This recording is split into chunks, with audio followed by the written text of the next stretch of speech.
It seems like every time that there is a new top 1 at the top of the list, one question that seems to always be brought up is whether or not the level will ever fall off the list. Is this new hardest level finally hard enough that there won't be 150 levels that will be beaten that are harder than it? In today's video, I'm setting out to try to figure out at least a good idea of whether or not Thinking Space 2, our current top 1, will ever fall off the list. So let's start off looking at the past few top 1s that have fallen out of the top 10, the top 75, and the top 150. The reason I'm not only just going to look at how long it's taken for top 1s to fall off the list entirely is because the latest top 1 to fall off the list was Bloodlust, which was verified in 2018. Also, I know Crimson Planet has fallen off the list, so we'll use that for the purposes of this video as well, but Bloodlust is a little more of a regular example since Crimson Planet took about a year to get placed. So we're going to use Bloodlust as a benchmark for whether or not top 1s that have come after it have taken longer to fall out of the top 10 than Bloodlust did, out of the top 75 than Bloodlust did, because the game has changed so much since 2018 that it would be kind of impossible to make any assumptions based off of Bloodlust itself and anything that came before it. I'm also going to add a few levels that were truly, by today's standards, top 1 at the time, but weren't officially recognized as such, because their data should probably be pretty similar to a lot of the other stuff that we're looking at. I'm not going to use Kinos because I'm pretty sure the fact that it's considered harder than Zodiac might have something to do with some of the changes in the game's physics from 2.2. I'm only doing this to include Arcturus and Firework and Silent Clubstep because in the case of Arcturus and Firework, they just weren't rated in time for them to be placed at number 1, and some of Space UK's meddling, and then with Silent Clubstep, it's just widely recognized it should have been placed at number 1 to begin with. Anyway, it just should help try to get some more recent data points. Bloodlust was added to the list on the 21st of February in 2018, one day after it was verified. It then stayed in the top 10 until the 21st of September in 2020, meaning a grand total of 945 days in the top 10. 2,057 days after its verification, it fell off of the main list. It was then kicked off the list by every end on 420 day in 2025, 2,617 days after its verification. So this is our baseline. So if Thinking Space 2 takes the exact amount of time that Bloodlust did from its verification to the date that it falls off the list, we're going to look at Thinking Space 2 falling off the list on Friday, July 23rd, 2032. The world might end before then, so I don't know, we'll see.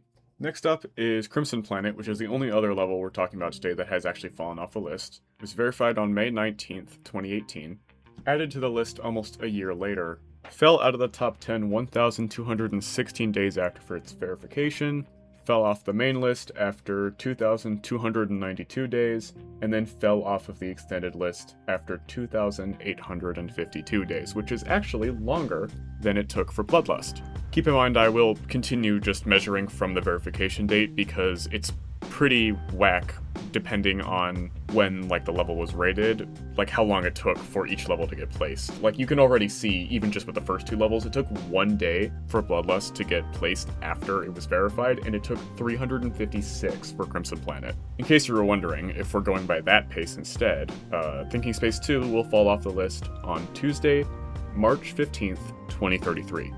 If, for some reason, Thinking Space 2 fell off on that exact date, that sentence is going to make a fire-ass clip. Okay, so to save us all some time, I'm putting all of these numbers in a table, and so this is what the numbers look like so far. Here's what everything looks like after I add the 4 levels that have not fallen off the list yet, but have fallen off of the top 75.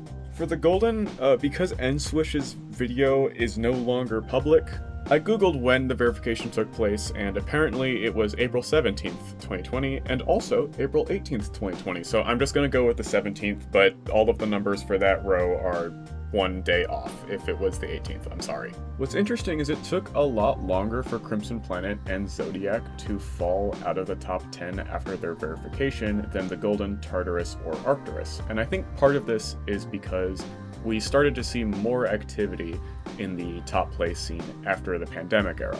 And specifically with Crimson Planet being, first off, not recognized as a top 1 for almost a year, but also in an era of the game where there was almost no activity in the top 5 does help boost how long it was on the list. But for example, because Tartarus is around 90 on the list right now, it probably will have another year or two before it completely falls off, meaning that it might even surpass Crimson Planet's number of days on the list, even accounting for all of that. So what do things look like once you add the levels that haven't fallen off of the main list yet? Well, this is what it looks like. So there's a couple things I want to point out here.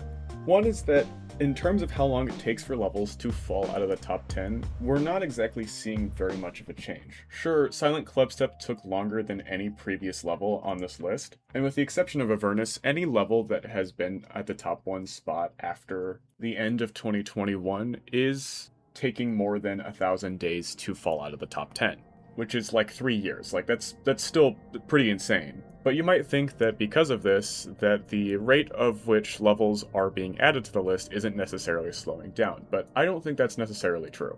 Firework, which hasn't even left the top 40 yet, was verified 1,687 days ago. But Abyss of Darkness, which is only about 150 days behind, is at number 20 currently. Until we get one more level in the top 20, which could be relatively soon, Abyss of Darkness hasn't left the top 20 yet, and it has been 4 years.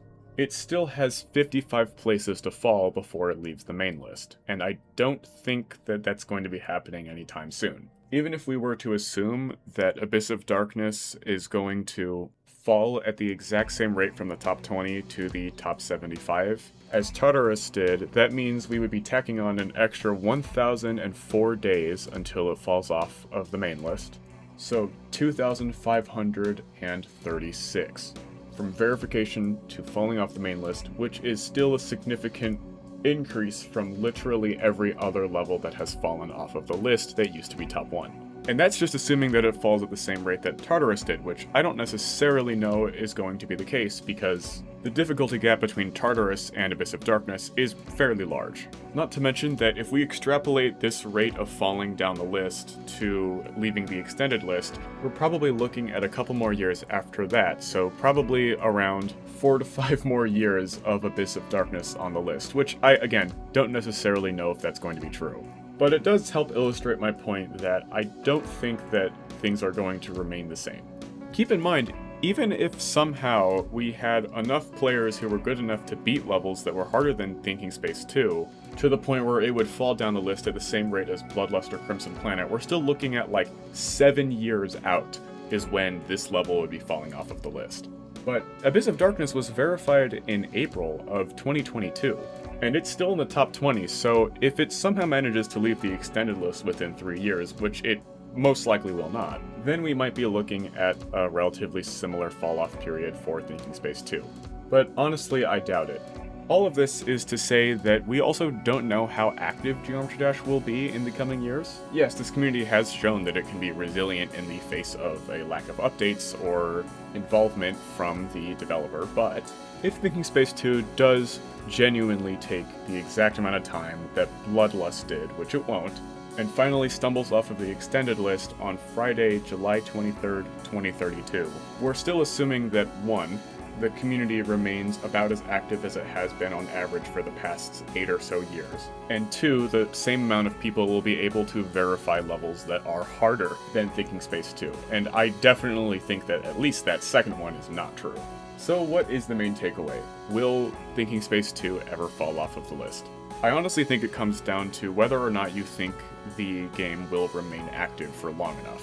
I personally think it's a pretty safe bet to say that the game will be active long enough for a level like Slaughterhouse to fall off of the list, maybe even Abyss of Darkness or Acheron, but as levels leave the top 10, top 20, the gaps between those levels tend to expand quite a bit. And even if the game were to continue its success, for the past few years it's really been a very small handful of people who are able to beat new levels in the top 5. So in my opinion, I really don't think that Thinking Space 2 is ever necessarily going to fall off of the list, if the game dies out within the next 5-10ish years.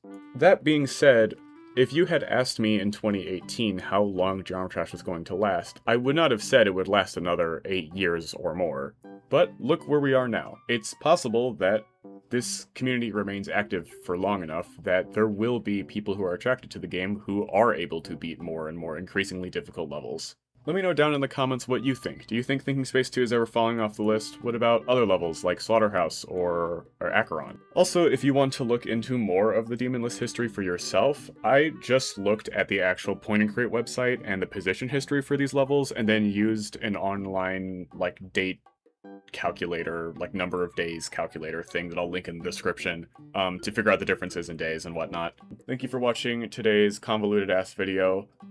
Big news on Sunday. Full showcase of Challenger. Big deal. It's an upcoming entry extreme, so it should be accessible to a good portion of you. If you enjoyed today's video, please remember to like and subscribe. It helps out the channel a ton, and you can always undo it later. Thank you so much for watching, and I will see you all in the next one. Goodbye.